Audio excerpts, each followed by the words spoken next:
nom du Père, et du Fils, et du Saint-Esprit. Amen. Viens, Esprit de sainteté, viens, Esprit nous éclairer, viens, Esprit de lumière, viens, Esprit nous embraser, viens, Esprit nous illuminer. Évangile de Jésus-Christ selon saint Luc. En ce temps-là, Jésus disait à ses disciples, « Je vous le dis, quiconque se sera déclaré pour moi devant les hommes, le Fils de l'homme aussi se déclarera pour lui devant les anges de Dieu. Mais celui qui m'aura renié en face des hommes sera renié à son tour en face des anges de Dieu. Quiconque dira une parole contre le Fils de l'homme, cela lui sera pardonné. Mais si quelqu'un blasphème contre l'Esprit Saint, cela ne lui sera pas pardonné.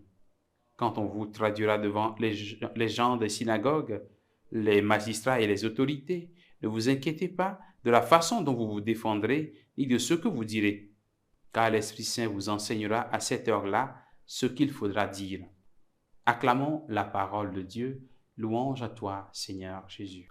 Bien, chers frères et sœurs en Christ, nous sommes aujourd'hui le samedi 15 octobre et l'Église nous propose de faire mémoire de Sainte Thérèse d'Avila.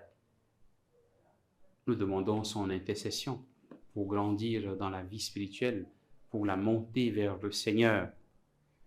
Se déclarer chrétien, se manifester chrétien, être fier d'être chrétien, cela pourrait être l'essentiel que nous devons garder aujourd'hui dans l'Évangile.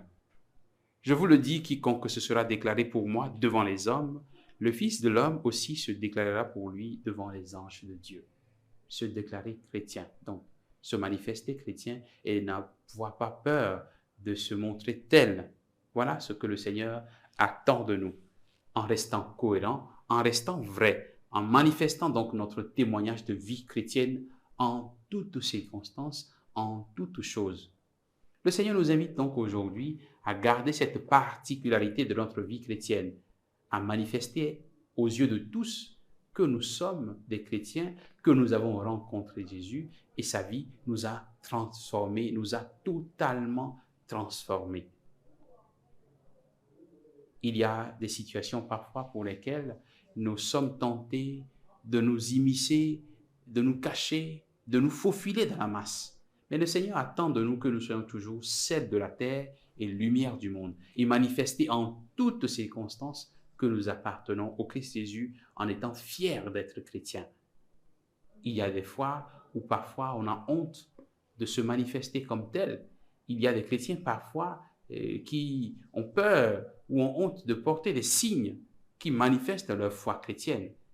Alors quand ils arrivent à des endroits, ils portent la croix, ils doivent la cacher parce qu'il a peur d'être critiqué, il a peur d'être jugé. Soyons chrétiens et fiers de l'être, non pas seulement à l'extérieur, mais au-dedans de nous-mêmes, dans cette cohérence de vie à laquelle Jésus, notre Seigneur, nous a appelés durant toute cette semaine, que nous soyons vrais avec nous-mêmes, vrais avec les autres. Il me semble que s'il y a beaucoup de personnes qui ne connaissent pas encore Jésus, c'est certainement parce que nous n'avons pas encore suffisamment vécu cette cohérence de vie. Il y en a qui disent que s'ils avaient rencontré ce Jésus tel qu'on le présente dans les évangiles, alors ils se seraient convertis. Mais malheureusement, en voyant ce Jésus dans notre vie, dans nos vies de chaque jour, pleines d'incohérences, alors ces gens sont déboussolés, découragés. Demandons au Seigneur cette grâce de la cohérence de vie, que nous soyons des témoins vivants de l'évangile du Seigneur et que nous soyons fiers de nous montrer, de nous manifester chrétiens. Que Dieu nous bénisse en ce jour, au nom du Père et du Fils et du Saint-Esprit. Amen.